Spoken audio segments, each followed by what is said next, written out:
ডাঙৰ খবৰ এই মুহূৰ্তত আমি আপোনালোকক জনাব বিচাৰিছো গৌৰৱ গগৈ কিমান ভোটত জিকিব সেই সন্দৰ্ভত অখিল গগৈয়ে মন্তব্য কৰিছে। গৌৰৱ গগৈক জয়ী কৰাবলৈ অখিল গগৈয়ে ইতিমধ্যে নতুন ৰণনীতি প্ৰস্তুত কৰিছে যোৰহাট লোকসভা সমষ্টিত আৰু অখিল গগৈৰ আহ্বান মৰ্মে গৌৰৱ গগৈক ৰাহুল গান্ধীয়ে যোৰহাট লোকসভা সমষ্টিত প্ৰতিদ্বন্দ্বিতা কৰিবলৈ যি সুযোগ দিলে তাৰ পৰৱৰ্তী সময়ত গৌৰৱ গগৈ সন্দৰ্ভত অখিল গগৈয়ে মন্তব্য কৰিছে।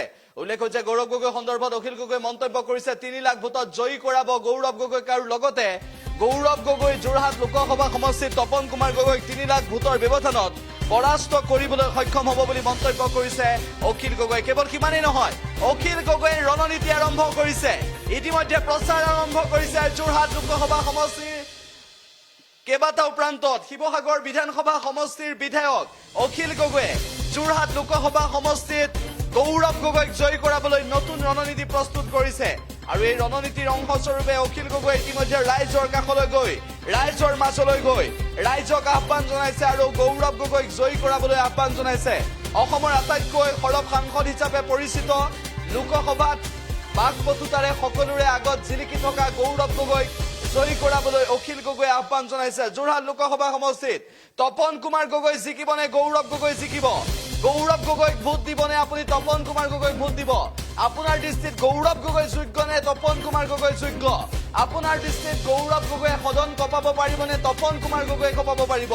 একেটা সময়তে অসমৰ এগৰাকী সৰব সাংসদ, সক্ৰিয় সাংসদ আৰু বাক পটুতাৰে সকলোৰে মাজত জনপ্ৰিয় হৈ পৰা, নিজৰ অভিজ্ঞতাৰে পৰিপুষ্ট, ৰাজনৈতিক অভিজ্ঞতাৰে পৰিপক্ক গৌৰৱ গগৈক লৈ ইতিমধ্যে বিভিন্ন দল সংগঠনেও গৌৰৱ গগৈক জয়ী কৰাবলৈ আহ্বান জনোৱাৰ সময়ত অখিল গগৈয়ে গৌৰৱ গগৈৰ বাবে নিৰ্বাচনী প্ৰচাৰ ইতিমধ্যে আৰম্ভ কৰিছে যোৰহাট লোকসভা সমষ্টিত।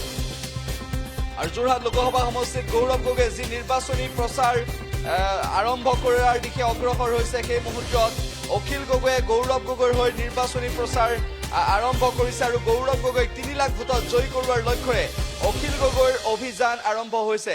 অখিল গগৈৰ এটা অভিযান আৰম্ভ হৈছে গৌৰৱ গগৈক 3 লাখ ভোটত জয়ী কৰোৱাৰ লক্ষ্যৰে অখিল গগৈৰ এই অভিযান আৰু অখিল গগৈয়ে গৌৰৱ গগৈক জয়ী কৰাবৰ বাবে যি ৰণনীতি প্ৰস্তুত কৰিছে শিৱসাগৰ বিধানসভা সমষ্টিৰ ৰাইজক অখিল গগৈয়ে গৌৰৱ গগৈক ভোট দিয়াবলৈ আহ্বান জনাইছে, ৰাইজলৈ আহ্বান জনাইছে। একেটা সময়তে যোৰহাট লোকসভা সমষ্টিৰ অন্তৰ্গত যিকেইটা বিধানসভা সমষ্টি, সেই বিধানসভা সমষ্টিৰ জনতাই গৌৰৱ গগৈক আদৰি ল'ব বুলি কৈছে আৰু লগতে গৌৰৱ গগৈৰ দৰে এগৰাকী ব্যক্তি সদনত থকাটো কিমান প্ৰয়োজন সেই কথাও অখিল গগৈয়ে মন্তব্য কৰিছে সংবাদ মাধ্যমৰ আগত। কেৱল সিমানেই নহয়, গৌৰৱ গগৈ আৰু অখিল গগৈয়ে ইতিমধ্যে একত্ৰিতভাৱে যোৰহাট লোকসভা সমষ্টিত গৌৰৱ গগৈক জয়ী কৰাবৰ বাবে সকলোৱে নিৰ্বাচনী প্ৰচাৰ চলাব আৰু গৌৰৱ গগৈক নিৰ্বাচনী প্ৰচাৰত সহায় কৰিবলৈ লুৰিণজ্যোতি গগৈ, অখিল গগৈ আৰু গৌৰৱ গগৈ একেলগে।